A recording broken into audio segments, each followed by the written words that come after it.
Welcome to Love Lines.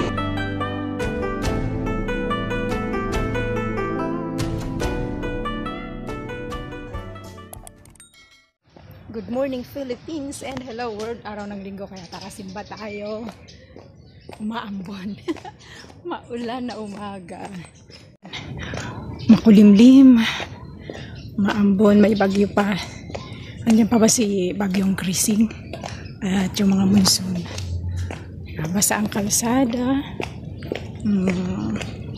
Mahina lang yung ambon. Kanina medyo malakas. So, medyo lumalakas na naman. Ayan. Madilim ang langit, no? Kita. White yung ditong baba, yung bandang taas. Dark yung clouds. Alright. Don't forget to pray for each and everyone. Ayan. Narinig nyo, lumalakas ang ulan. Oops, ayun si Love Lines Junior. Nakasunod. At ako'y nagmamadali. Okay, yung ibang church goers. Ayan sila. By the way, shout out to all my Super Love Stars, to the Moon family, Abs family, and Snow family. At sa lahat ng mga subscribers, sa aking mga subscribers. If you're not yet subscribed, hit that subscribe button, and if you want to join, hit that join button. Thank you everyone. See you soon. Alright, OTD for today pala. OTD for the day. Waterproof plastic na sapatos. Maulan kasi.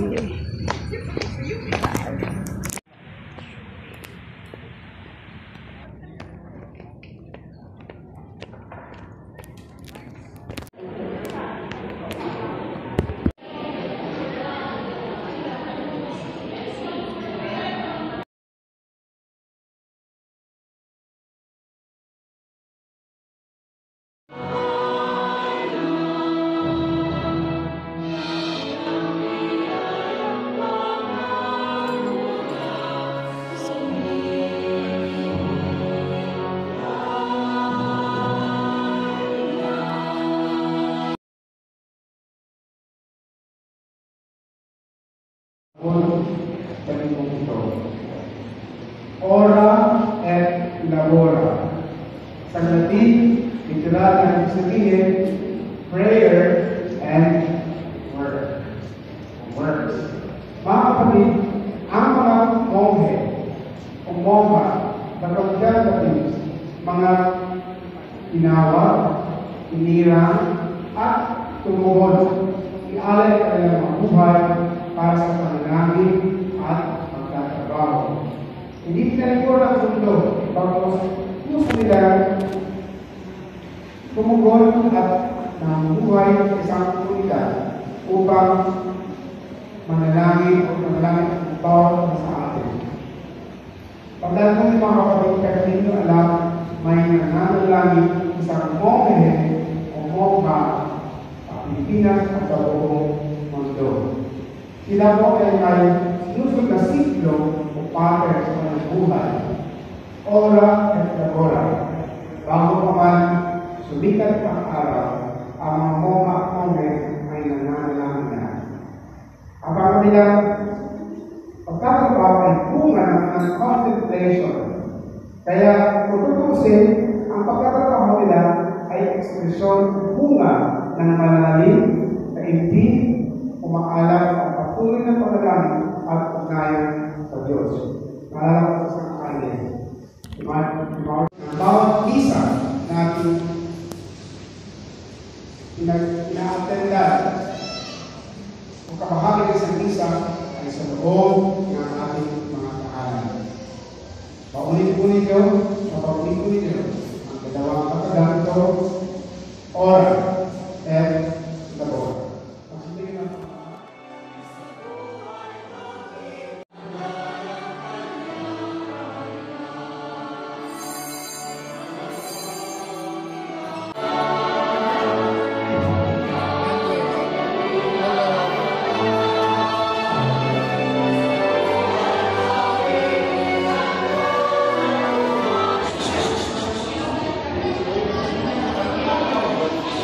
Bebe. Ayan. Pinili ni Maria ang mas importante. At yun ay hindi aalisin sa kanya, no? Prayer and work. Words for the day, prayer and work. Yan. Magdasal at magtrabaho. Di na-mention ni Father na yung mga mongha at mongha, yun ang kanilang trabaho, yun ang kanilang gawain, ang ipagdasal ang tao. O nga pala, ipagdasal tayo, bili muna tayong chicharon. Maaraw na ngayon. Kanina maulan. Yung maintindihan ng panahon. Patingin na yung chicharon, bebe.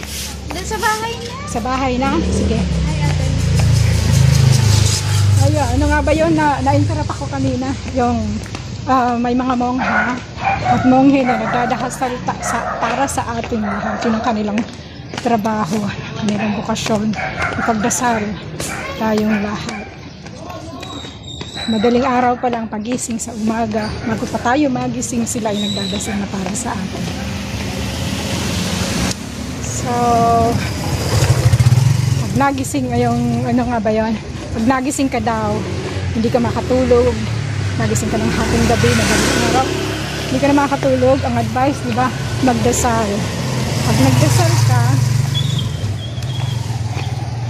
magiging okay yung pakiramdam mo.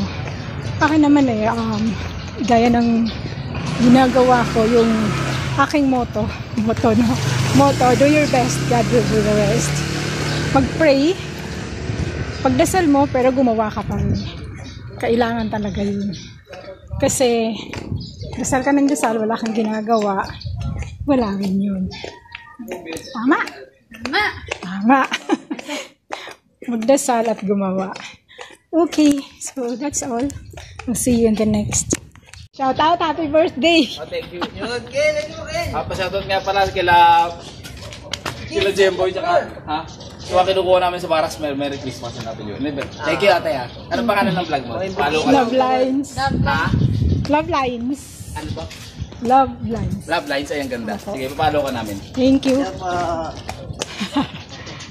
Ganda mo, ate, Love Lines.